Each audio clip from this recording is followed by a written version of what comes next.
आज यस गरिमामय मञ्चमा उपस्थित भएर नेपालको भूगोल र भविष्यसँग जोडिएको अत्यन्त संवेदनशील विषय सूर्य संरक्षणमा विद्यार्थीको भूमिकामा आफ्ना विवेकपूर्ण विचार प्रस्तुत गर्न पाउँदा म आफ्नो राष्ट्रप्रतिको दायित्व महसुस गरिरहेको छु। महोदय, नेपालको पूर्वदेखि पश्चिमसम्म फैलिएको करिब 12.78% क्षेत्र ओगटेको सूर्य श्रृङ्खला केवल माटो र ढुङ्गाको थुप्रो मात्र होइन। यो त तराईको अन्न भण्डारलाई बचाउने प्राकृतिक रक्षा कवच हो, जसलाई नेपालले प्राकृतिक वाटर टावर भनिन्छ, जसले वर्षाको पानीलाई सोसेर राख्छ र तराईको भूमिगत र जलस्रोतलाई हिसाब गराउँछ। जैविक विविधताले धनी सूर्य लाखौं नेपालीहरूको जीविकोपार्जन, पर्यावरण, शुद्ध हावा र पानीको मुख्य आधार स्तम्भ हो। निर्णायक मण्डल महोदय, हाम्रो यो अमूल्य प्राकृतिक सम्पदा आज सङ्कटमा छ। पर्यावरणकै यो बलियो धरोहर मानवीय स्वार्थ, नीतिगत कमजोरी र चरम लापरवाहीका कारण छिन्नभिन्न हुँदैछ। सूर्य विनाशका प्रमुख कारणहरू मानवीय त्रुटि र अदूरदर्शिता हुन्। गृह ग्रान्ड र बालुवाले बनेको कमल र सूर्य क्षेत्रमा प्राविधिक मूल्याङ्कन बिना गरिने सडक निर्माण, अनियन्त्रित ढुङ्गा गिटी र बालुवाको उत्खनन, तीव्र वन विनाश तथा गरिने प्लटिङले सूर्यको छाती छेद भएको छ। पर्यावरणलाई ठाउँमा राखेर गरिने कसर उद्योगहरूको अवैध सञ्चालनले सूर्यलाई दिन प्रतिदिन मरुभूमिकरणतर्फ धकेलिरहेको छ। क्षणिक आर्थिक लाभका लागि सिंहदेशको प्राकृतिक पुँजीलाई कौडीको भावमा बेचिएको छ। यस विनाशबाट आज हामीले भयावह हानि बेहोरिरहेका छौँ। सूर्य क्षयकरणले गर्दा वर्षौनी तराईमा अरबौं धनजनको क्षति, ठुला नदी नाला र डुबा बाढी पहिरो र डुबानका समस्या निम्तिएका छन्। सूर्यले पानी सोच्न छोडेपछि इनार, पानीका मुहान र चापाकलहरू सुक्न थालेका छन्।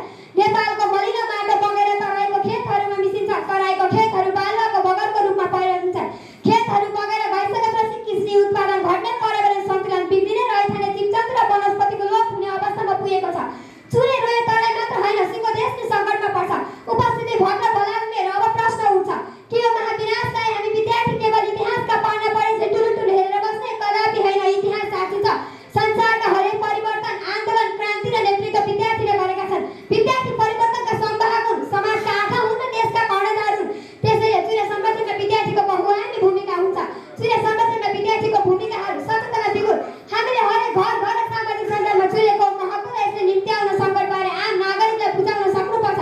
सूर्य बाँचे मात्र हामी बाँच्छौँ भने चेतना हरेक घरमा हुनुपर्छ। प्रहरी र दबावमूलक भूमिका, सूर्य क्षेत्रमा हुने उत्खनन, तस्करी र तीव्र वन विनाश विरुद्ध हामी विद्यार्थी वाचडग बन्न सक्छौँ। स्थानीय प्रशासन र सरकारलाई वातावरण संरक्षणका लागि कडाइका नीति नियम लागू गर्न रचनात्मक र दबावमूलक आवाज उठाउन सक्छौँ।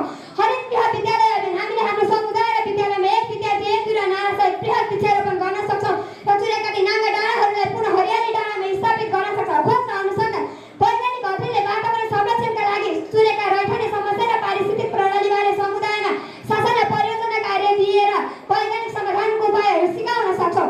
अन्त्यमा म के भन्न चाहन्छु भने सूर्य संरक्षण गर्नु कुनै एउटा निकायको मात्र काम होइन, यो त हाम्रो भविष्यसँग जोडिएको विषय हो। सूर्य बाँचे तराई बाँच्छ, तराई बाँचे नेपालको समृद्ध सम्भावना छ।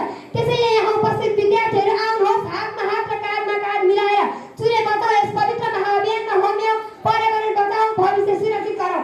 यदि मैले मेरा 2 शब्द यही टुङ्ग्याउँछु। हस्त, धन्यवाद, नमस्कार, जय सूर्य। धन्यवाद बहिनी प्रश्न काट्नको लागि।